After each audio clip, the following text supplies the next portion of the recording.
Hello, Magician, and welcome now to Shout Out Wednesday. Post a comment or ask a question at soulgarden.tv in the Pisces viewing room.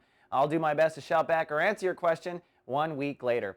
Well, it's overcast and cloudy today for the Pisces, but I think you're feeling rather cool nonetheless. That's because the moon still is in your sign, so your ego and your emotions are working side by side for another 24 hours. Yesterday, the sun was ruled by Uranus, so it was about breakdown. Today, the sun ruled by Mercury, so it's about intellectualizing that breakdown and having important conversations, especially as it relates to this month's topic, soul capital, self-esteem, courage, etc.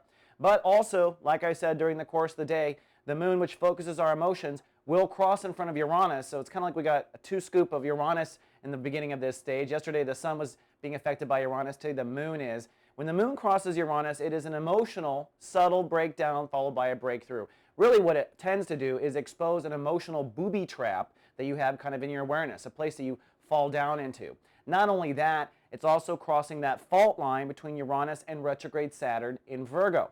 So Pisces may find themselves in a bit of a delicate balancing act between your emotions and feeling immature emotionally and what you're working on to change your marriages, change your long-term relationships. Would not be too surprised if this all plays out in one given long-term relationship or with you focusing on some old one that you're still processing.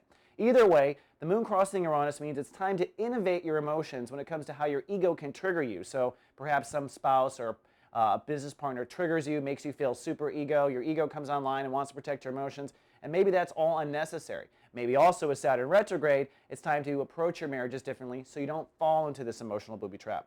Then finally, for our shout out, goes to Pisces in a Nutshell, which I think is just an adorable name, who basically asks the question, when it comes to Pisces, is it normal for a sign to start to gravitate more towards their rising sign as they get older?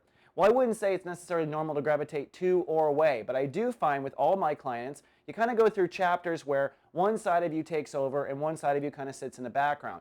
Remember, your sun sign, which is Pisces, is really where your story is right now, where today. It's where the focus of your awareness is.